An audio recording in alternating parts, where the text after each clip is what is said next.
welcome to the Midday News on 3FM and 92.7. My name is Beatrice Edu. The news is also live on Kasmi 107.1 FM and across the world at renews.com. Coming up in the next 30 minutes.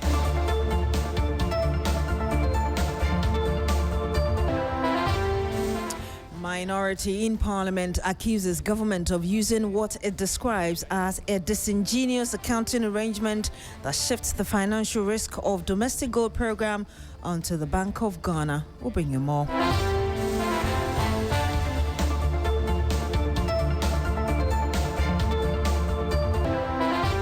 Also on the program this afternoon, Cybersecurity Authority fines EY Ghana 360,000 Ghana cedis over license breach, consequently ordering EY Ghana to halt unlicensed cyber services.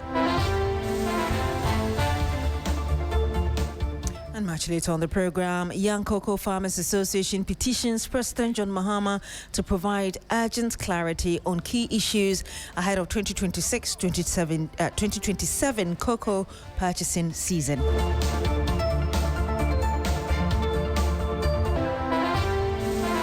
Thank you very much for joining us this afternoon. The minority in Parliament is accusing the government of using what it describes as a, quote, disingenuous accounting arrangement, unquote, that shifts the financial risk of the domestic gold program onto the Bank of Ghana and ultimately the taxpayer.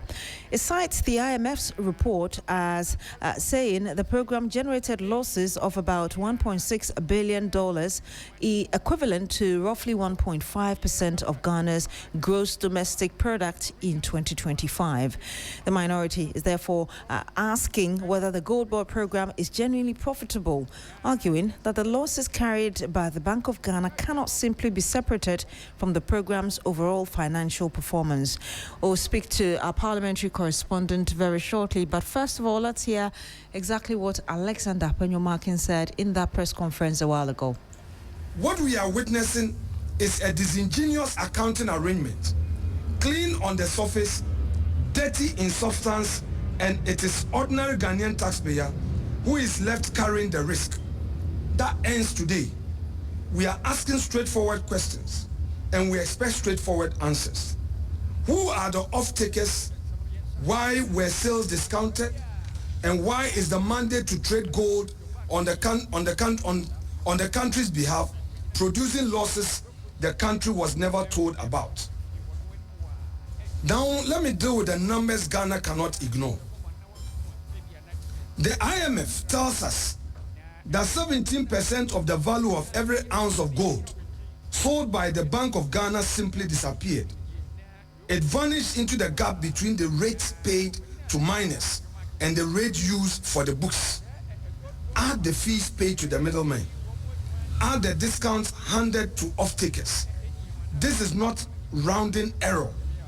This is not teething trouble. This is a structural bleeding of our national purse. And it was not the opposition that found it. I repeat, it was the IMF's own economists. And the government has accepted that indeed these losses are true. Now look at what this bleeding has done to our central bank.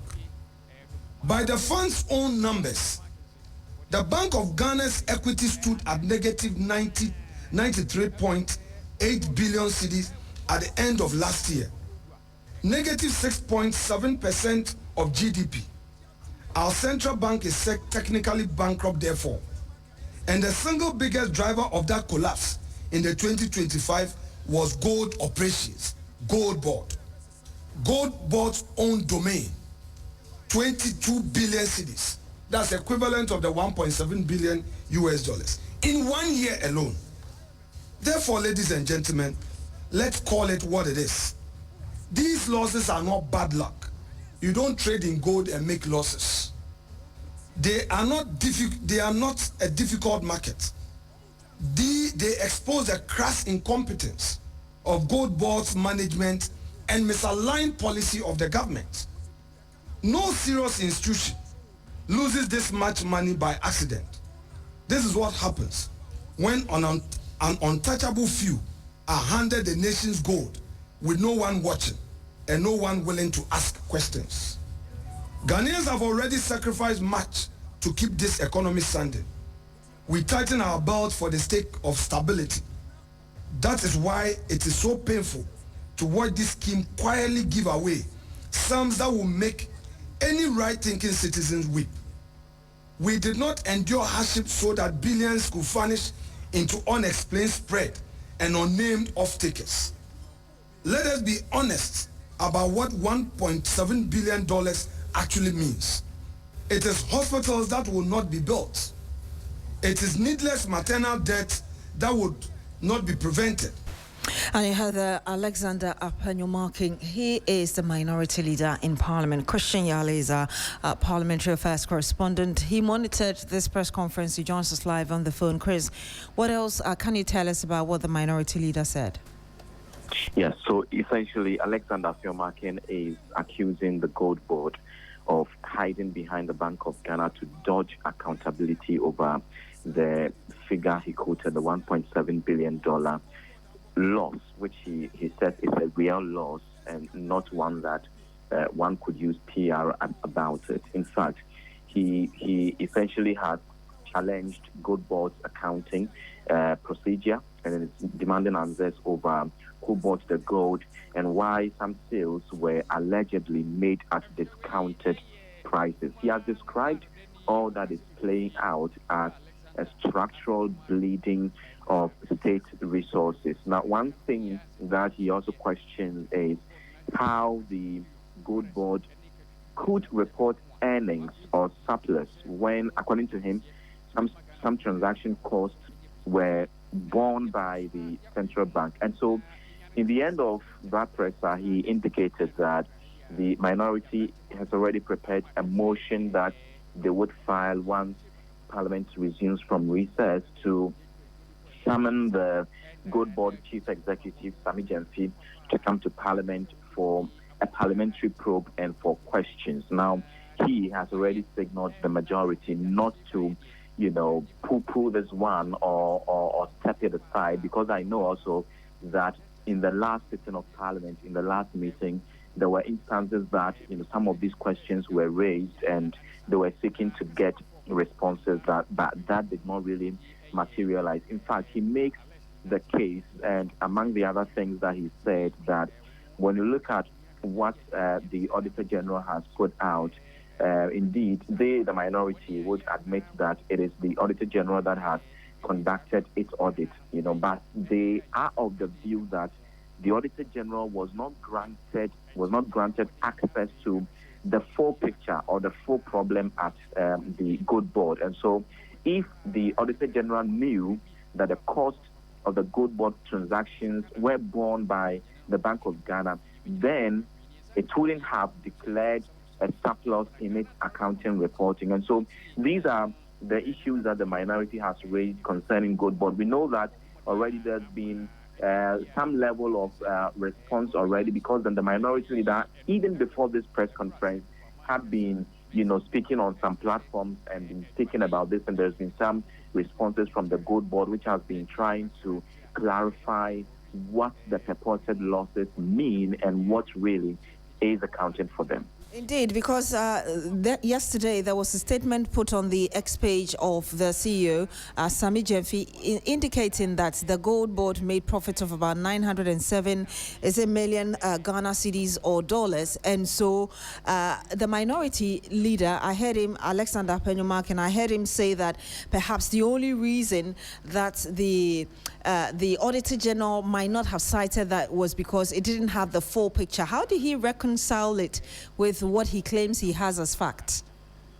In fact, he had shown us some documents from the International Monetary Fund, which report from the IMF is what has largely, generated this conversation around the Ghana Gold Board, and indicates that the minority as a group would not just, make claims for partisan interest or for partisan reasons. And so he even asked the media more or less to abreast themselves of the reports from the IMF, so that when government spokespersons try to, step aside the raw fact, as it were, the media could put them aright. But he is largely of the view that whatever explanations are given, the gold board shouldn't make losses by selling gold, and that they are of the view as a minority that the gold board is responsible for causing financial loss to the state. And one thing he adds is that they should remember that there would definitely be a post-regime accountability that is awaiting the gold board. Indeed, thank you very much. And that was Christian Yale, he's our parliamentary affairs correspondent. We're joined on the line now by Dr. Peter Tekpe. He's a financial and economic policy analyst. Good afternoon to you, sir. Thank you very much for joining us.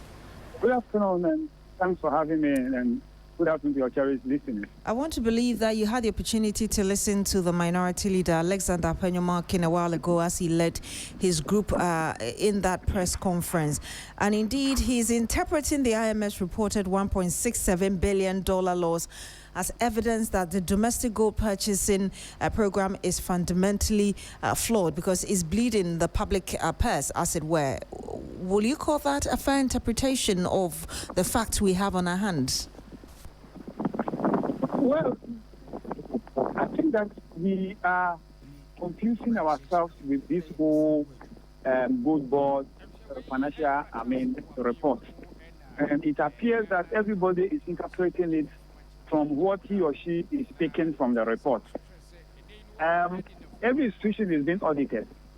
And we all know the Auditor General has been auditing all state institutions over the years. And we use their report, and the politicians also use the same Auditor General report to make decisions and also to, actually charge people and aftermath reports and whatever. Yet the situation where the same Auditor General has made a report and is indicating that there is a surplus. Now, if the minority is saying that there are certain information that they think that the Auditor General is not privy to, that is a different matter altogether, where they can file for those questions to be answered, because auditing report is a different thing altogether. So if you have your own source of getting certain kind of information and you think that those information will have helped the auditors, it's a matter of filing for it and then finding out, because auditors have their opinion that they express on their report. Apart from that, IMF also made their own report. And IMF is also looking at certain parameters. And so you cannot pick one report and then ignore the other and think that the other report is better than the IMF report. So where would you stand? Where would you stand then? IMF reporting $1.6 billion loss, and then our own the Auditor General giving us 907 billion Ghana cedi surplus. So my stand is that there are two reports that have been issued. We don't ignore one and then accept the other. What you do is that you look at each of them separately. What is the auditor's report saying, and what is the IMF report also saying? They are all communicating different outcomes. And so what you have to do is that, what are the factors that are contributing to the outcome of IMF report, and what are the factors that are also contributing to the outcome of the Auditor General's report? Then you can better appreciate it. Because if you want to give us a real objective analysis of what has happened, tell us that this is what the IMF report analyzed, and this is what IMF report is saying. This is what auditor's report also analyzed, and this is what they are saying. So for me, I am looking at the auditor's report. The auditor's report is telling us that they've made a surplus. If you want to do analysis of any other report, that is an additional information that you are looking up to. Because IMF is also looking at it from what their expectation is. And you cannot ignore the Auditor General's report and then accept the IMF report, and then tomorrow when Auditor General comes out with a report and then it suits your expectations, then you are going to accept it. It doesn't happen that way. So for me, let us have an objective analysis of the report on separate basis. Break down the IMF report, break down the Auditor General's report, and let Ghanaians better appreciate what is in there. But it is appearing to us that we are just ignoring the Auditor General's report. They are also professionals who have also done their professional work. Why do you ignore their report? So this is where I stand. That let us do an objective analysis for Ghanaians to better appreciate the communication that we are putting out there, so that it doesn't appear like Auditor General didn't do a good job. And indeed, that was the question I Otherwise, was asking you. As a professional, have you yourself personally looked at both the IMF and the Auditor General's report? And where do you stand if you've done that, your own understanding of these two figures being given us? so for me, I will look at the Auditor General's report, because that is the Auditor General report is the one that we have all been used to. And so my analysis of the Auditor General report for operational purposes, there is operational about 109 million US dollars. And so if there is anything at all, it's the IMF report that I have not gone into this. But for the auditor's report I have seen, I think that we must appreciate the work that the Auditor General has done. If there's anything at all, let us look at what the IMF is looking at, and then we can better make decision on that. But for now, I am going with the Auditor General report, because that is a report that I've been studying and everybody has been studying, and that's what Parliament have even been using as well for their questioning. And so you cannot ignore them completely. That's why I will go for the Auditor General's report. Doc, thank you very much for speaking to us. You're welcome. And you heard Dr. Peter Tekpe. He is a financial and economic policy analyst. 16 minutes past the hour of 12. When we come back, I'll bring you more. Stay with us. Freezer, get the abba. Adama for the abba. A freezer. Adamba.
And you're still here on the Midday News on Shri FM 92.7. Now, the National Anti-Illegal Mining Operations Secretariat, NIMOS, has intervened in a violent clash involving suspected illegal miners operating in the Atiwa Forest Reserve in the eastern region. The confrontation, which reportedly involved machetes, left one person seriously injured. Although no arrests were made during the reconnaissance, the task force destroyed 15 makeshift structures and 11 water pumping machines believed to be supporting illegal mining operations. The information gathered from local sources suggests that a significant number of illegal miners may still be operating within the reserve. Let's speak to Daryl Bosso, who is Deputy National Director, Rosha Ghana. He joins us live on the phone. Good afternoon to you, sir. Thank you very much for joining us. Good afternoon, Beatrice. A pleasure to be here. Let me hear your interpretation of what's going on in the Atiwa Forest, despite all the efforts seemingly being made by NIMOS. Well, okay, so I think what we have been observing for a long time, and this even started last year, where the Forestry Commission certainly talked about increasing and escalating encroachment of illegal miners in the forest reserve. And several reports have been made to the police, to the local assembly and all of that, but we've not seen very decisive action. There are sometimes a few occasions that the Forestry Commission has organized raids through their rapid response team. But I think that because this has been not been at the level that meets the level of encroachment, the miners always go and they come back. And this is way beyond the capacity of the Forestry Commission. So what we have seen within the beginning of the year right up to now, serious encroachment for different areas, significant numbers of illegal miners operating in this in parts of the Atiwa Forest by day and by night. And the unfortunate thing is that right now, the forestry staff at Chebi are so overwhelmed that they're not able to bring this under control. So what these miners do is that they seriously have an opportunity and they are really taking advantage of it. Serious impunity going on. And this is what led to the clashes that was reported over the weekend. And aside that, I think the whole issue is that if you look at the entire Chebi landscape, mining has so escalated in the area that there is no way a forest reserve like Atiwa will be left untouched. And so I think there needs to be very strong action. That's what we are seeing. We've not seen it for some time now.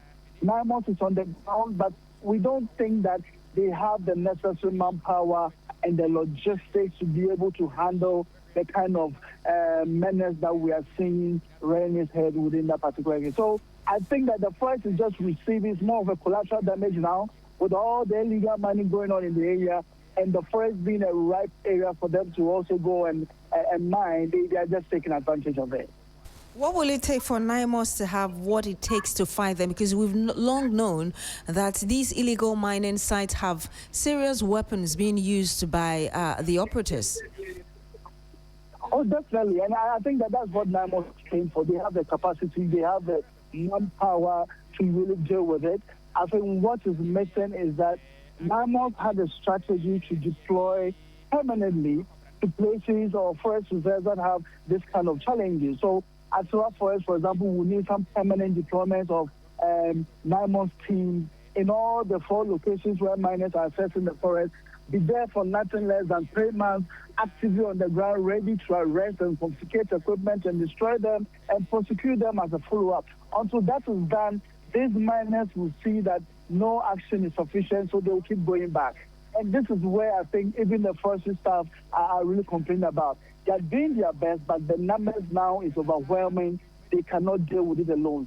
The government some time ago promised that or indicated that our forest reserves are no-go areas. They are also security zones. It's unfortunate that we have not seen them act accordingly, and that is why we see this kind of escalating impunity on Atiwa Forest and many others across the country. We have not seen much impact, you say. So burning of these equipment perhaps may not be enough to discourage these people from going to the reserves. So we need to have a strategy where we cut off the supply lines completely.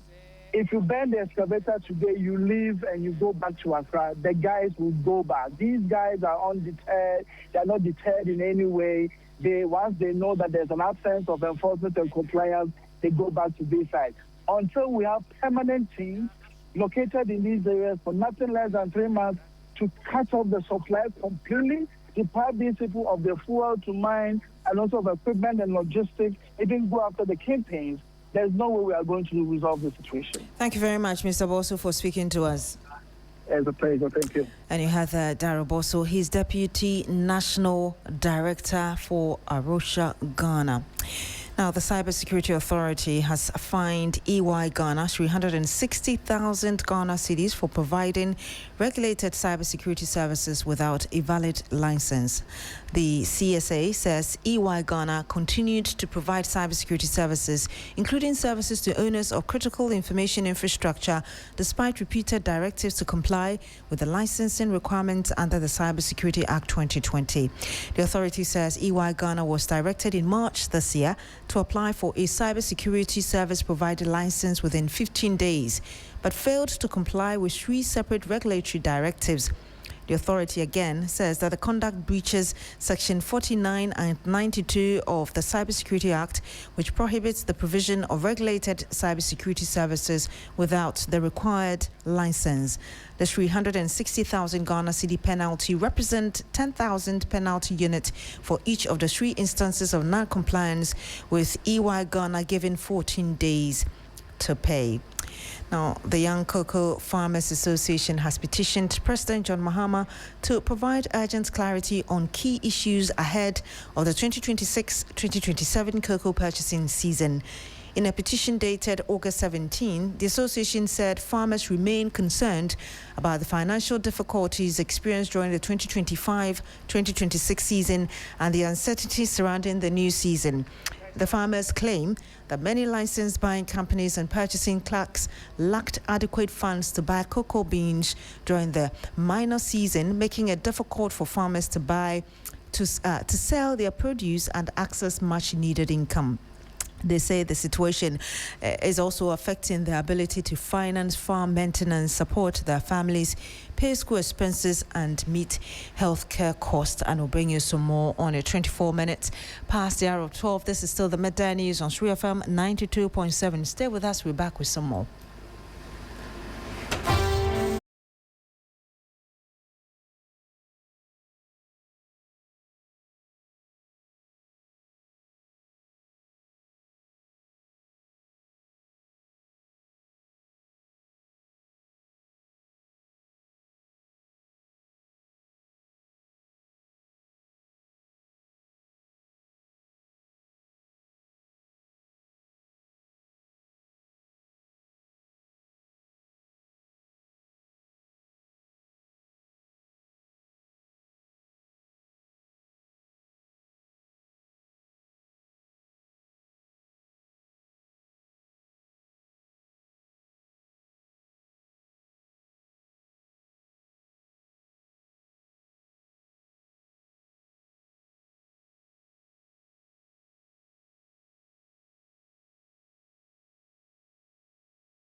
Yes, so here on the Midday News on 3FM 92.7, the KNUST Hostel Owners Association is pushing back strongly against moves to control hostel fees, insisting that their facilities do not operate under conventional landlord-tenant arrangement.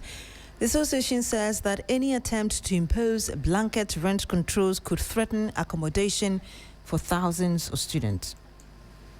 The battle over hostel fees is intensifying. We will have the necessary conversations with owners of hostels, and we will make sure that prices are reasonable for the dear students of this country. Private hostel owners say they are being unfairly targeted by the rent control authorities, despite providing critical accommodation for students who cannot be housed on campus. President of the KNUST Hostel Owners Association, Bishop Dr. Akwesi Owusubi, says attempts to control hostel fees amount to a wrong approach to the housing challenge. If they want to control prices, in my own opinion, they should begin from East Lebanon, where prices are quoted in dollars. We don't operate under tenancy law. We operate under licensing law. So we don't say we don't want to be controlled or regulated. We have a system that regulates our operation. So the government doesn't have to now appoint somebody who comes brazenly threatening to close our investment. The association therefore wants government to develop a specific regulatory framework for student hostels rather than applying conventional rent control measures. There is that blanket ban purportedly placed on increments or by the rent commissioner, acting rent commissioner. That is not a power given to the acting rent commissioner under the Rent Act and its regulations. Property economist Dr. Kenneth Donko-Shiamai also believes hostel fees cannot simply be labeled exploitative without evidence. To be able to identify a fee as exploitative, you need to come up with a comparator, right? You need to come up with some index, something that shows that, well, it should be this amount, but you are charging this. And so this is the excess rent or the excess fees you are charging, for which reason it's exploitative. Just by looking at the absolute amount that hostels are charging, it's very difficult for anyone to admit that hostels are charging or exploiting students. The debate comes amid growing concerns over the cost of accommodation for students, with hostel fees in some locations running into several thousands of cedis. The hostel owners, however, say the market offers different levels of accommodation, allowing students to choose according to their financial capacity. For now, the hostel owners insist they are not against regulation, but want rules specifically designed for student accommodation and developed in consultation with operators. And they want that if private hostels become financially unviable, the consequences could extend beyond the owners to universities already struggling to provide enough beds for their students.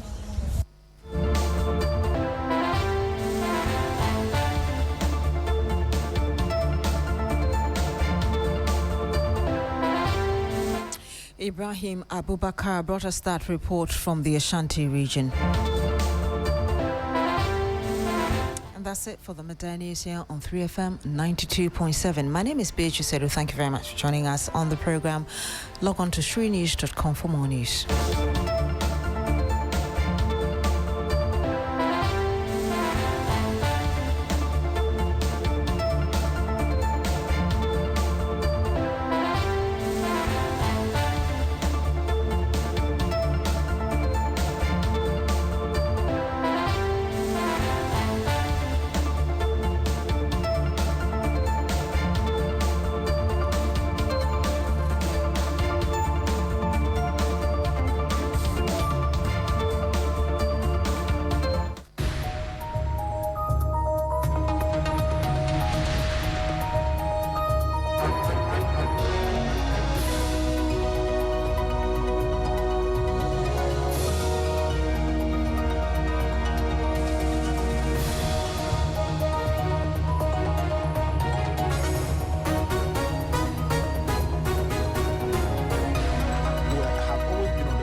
good afternoon and welcome to Business Daily on 3FM 92.7. Coming up, tanker drivers strike resolution saves consumers from potential fuel price hike.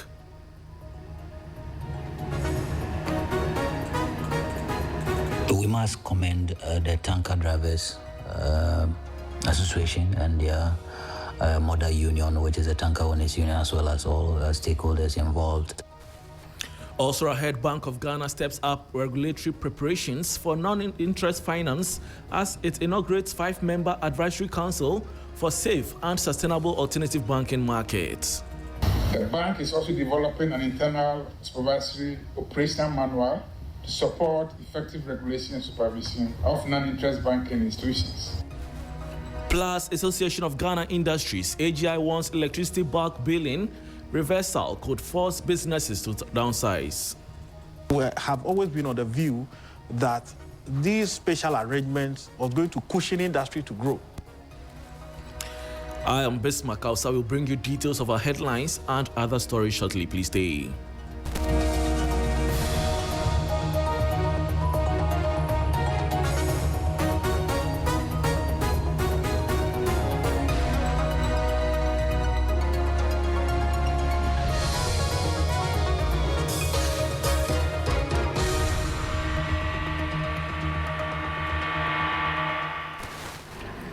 Thanks for accompanying now to the details.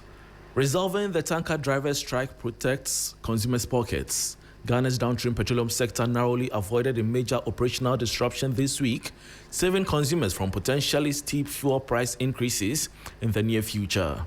The resolution of the industrial action in Kumasi by the Ghana National Petroleum Tanker Drivers Union and their parent bodies has drawn praise from Center for Environmental Management and Sustainable Energy, SEMC, that warned that a prolonged dispute would have ultimately hit the public's wallet. Let's listen to Executive Director of SEMC, Benjamin Insia. We must commend the tanker drivers association and their mother union, which is a tanker owners union, as well as all stakeholders involved in resolving this particular tanker strike or tanker driver strike issue. I think that they've done tremendously well because this would have negatively impacted the petroleum downstream in a sense that it was likely going to impede effective distribution of the product, especially in the middle belt of the country, and also put a lot of stress on the UPBF fund because in recent times government has suspended the collection of these particular the UPBF margin, and suspension also means that the available funds is being depleted day by day for paying for the transportation of products from the depot to the retail outlet. So if the strike had continued, what MPA would have done was to allow cross-zonalization of distribution of these products, and that was going to put much pressure or burden on the fund, probably causing a distress of it or pushing it into deficit, which the Ghanaian petroleum consumer is likely going to pay in future. And that was Executive Director of the Center for Environmental Management and Sustainable Energy, Benjamin Insia. Moving on, the Bank of Ghana is stepping up preparations for the effective implementation of non-interest banking, with measures being developed to ensure strong supervision, sound governance and effective risk management across the emerging market.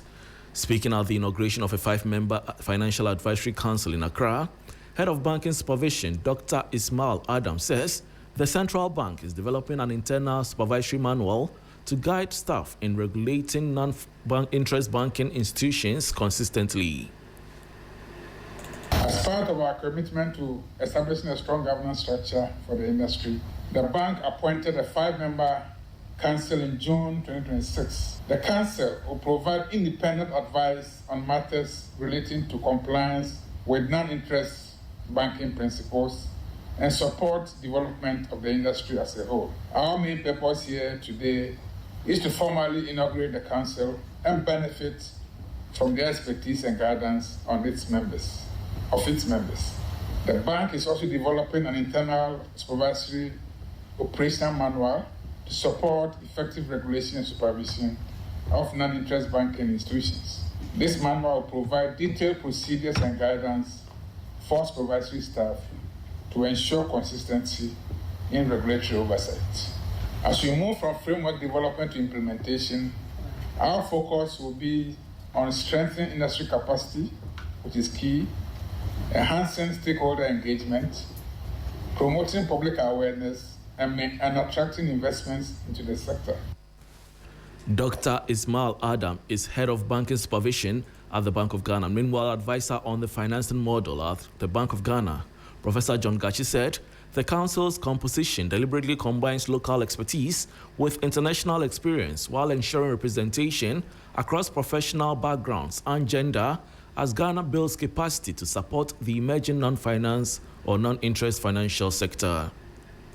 When the governor supported us going around countries like Nigeria, Malaysia, and the rest, we were thinking that we will not be in position to put together qualified people to form the NIFA. But we consciously decided that we want to build what we call local content. So that is why today we see 4 Ghanaians in the list. 3 are resident in Ghana, 1 is resident in Malaysia.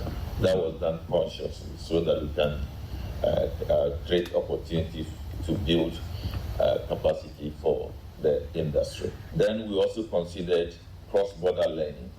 So that is the reason why we have a chairman with vast experience that will be guiding and steering the affairs of the NIFA to achieve the aim that we set for ourselves.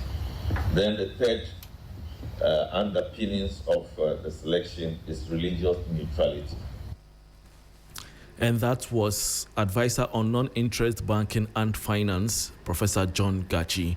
Moving away from the financial sector, the Association of Ghana Industries, AGI, has raised concerns that the government's decision to reverse the electricity bulk billing arrangement could force some businesses to downsize to remain operational.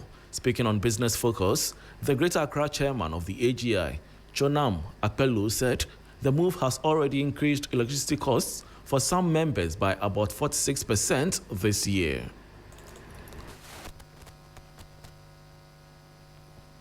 We have always been on the view that these special arrangements are going to cushion industry to grow.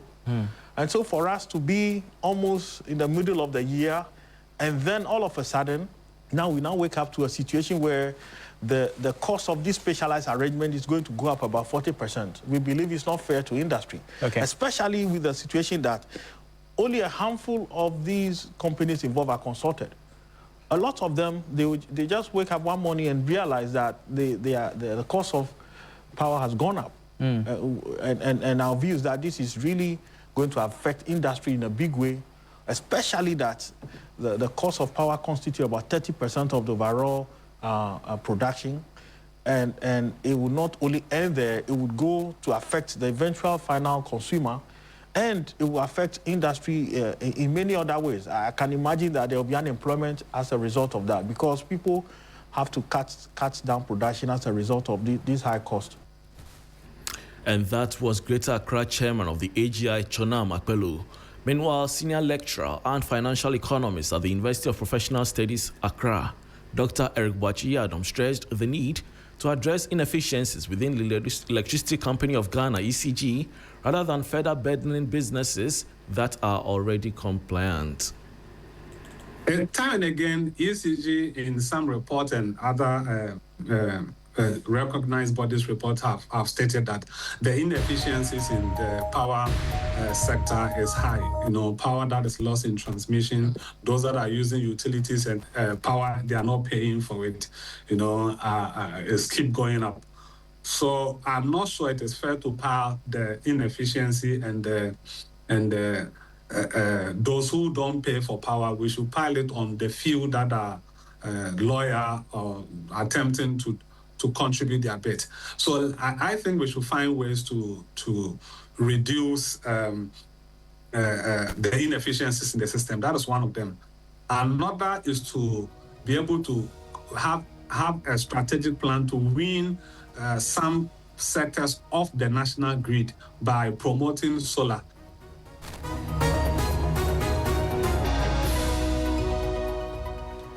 And that was senior lecturer and financial economist at the University of Professional Studies, Accra, UPSA, Dr. Eric Bwachi-Yadom.